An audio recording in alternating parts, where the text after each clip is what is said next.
You're listening to the Experience Pros Radio Show, the most positive business talk show in America. Best-selling authors of Lists That Saved My Business and founders of the Extreme Customer Service Directory, Angel Tussey and Eric Raymer, are inspiring you to get your business right. They know that customer experience isn't just another thing, it's the only thing. Let's join Angel and Eric for today's program. Hello, Governor. And welcome to the Experience Pros Radio Show. Thank you so much for tuning in today. You know why I use that accent? I don't. Because it's English. At least I think it is. Okay. I'm trying. And there's a new study out. What's that? It says that a cup of tea can make me more creative.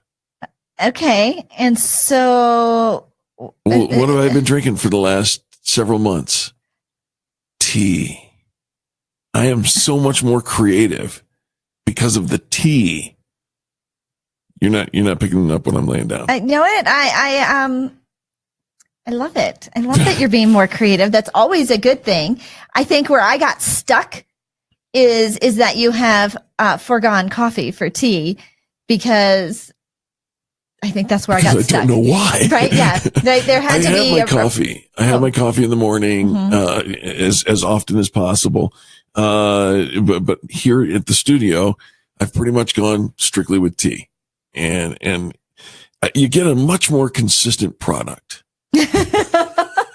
It's true. And I think say for that you, without saying anything else. So you know what you're going to get this, and Yeah. so go with that. Because I have the control. We always want to know what we're going to get. It's the model of so many businesses out there that have been successful. We want to know what to expect. Right. And when we don't know what to expect, we will not go there. Well, to investigate the effects of a nice cup of tea on creativity, researchers actually went out and recruited 50 students to come into the lab, and half of them got tea and half of them got a cup of warm water to drink, and they were charting their creativity and so on. And sure enough, a cup of tea.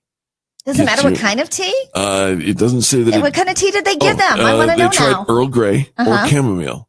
Those are the two that specifically enhance creativity. What are you drinking? Just orange pico. Black tea. Yeah. There is another brew that boosts creativity. What's that? Believe it or not, it's beer. Beer has an effect on creativity. You're not drinking beer in the studio. Drink enough of it, Sorry. and you'll see how creative people can get. You know what? I think that there probably is this fine line of where your brain lets go of the stresses of the day. Yep.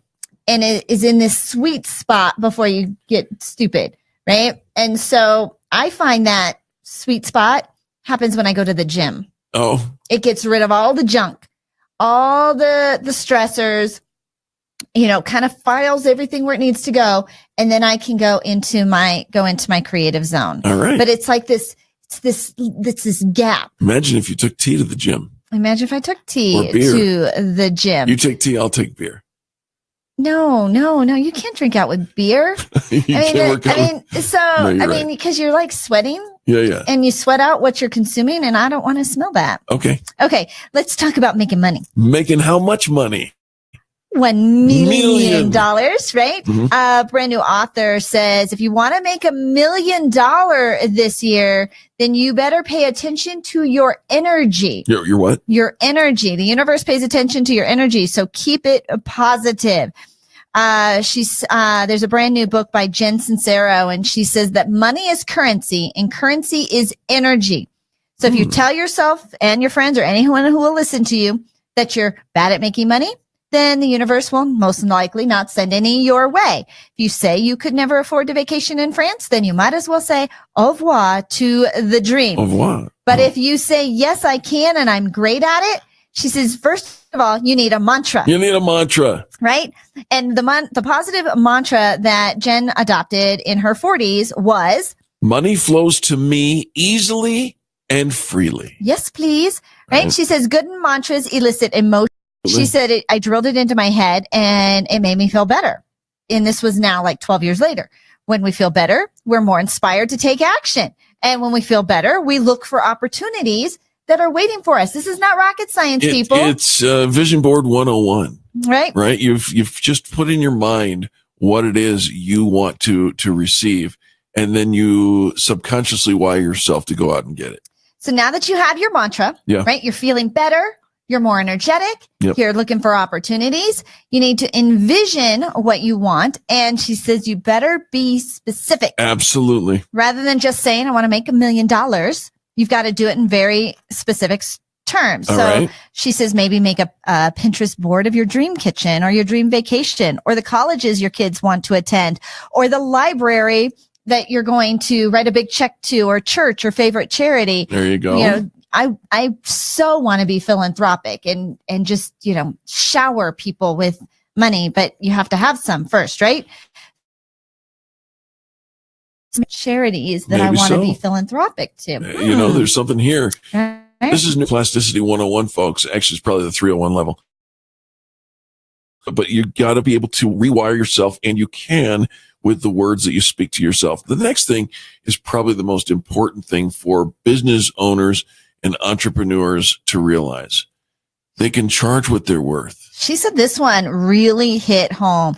She says that there were so many times that she was too easily talked into backing down her rates, or even just offering to back down her rates. And she says, and there's other times where she stood her ground, but wondered if she made a mistake. Right. So when you cave on your price, when you cave on your salary or your terms, you're giving into your fears of scarcity. And how many times have we done that? Every time. Right? Yeah. Like, well, we better take this, because if we don't take this, maybe we won't get anything.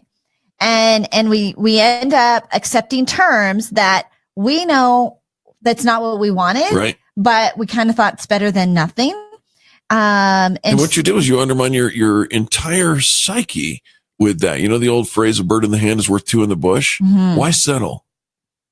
And we do, though. I mean, but if we're going to make $1 million this year, then no more settling. Right. When you're charging what feels good, then that's a barometer into figuring out what you should be charging. If it feels good, that's a good place to be. Right. And so I think for many people could probably handle a price increase in their business. When you look at really what you offer. I was chatting with somebody today who is doing a lot of private coaching. And in this day and age, with the digital age and how much is online and the digital products with your books and your videos and your webinars and your courses, if somebody's going to get private time with you, right, that's a value. That's a significant value, and should come with the price tag that matches that. Next, practice gratitude. Gratitude is a game changer all the way around. Instead of griping and complaining, to do specifically the opposite, to make a list, a regular list. You mentioned Faith Young, our good friend. She does a journal of gratitude, and she does it multiple times a year now. That she comes through with these days of gratitude. That why am I thankful? What am I thankful for? And the more you practice that sense of gratitude, the better your opportunities become. Well, what you focus on, you create more of. So if you want to do well in your career and you want to make a lot of money, Sincero recommends mantras that thank the universe, to be grateful for the things that you do have, that you already have in your life. She also encourages making a list of people and things that you appreciate the most. And it takes us out of that fear mindset, out of that scarcity mindset, and helps us to realize we actually have it really darn good. Yep.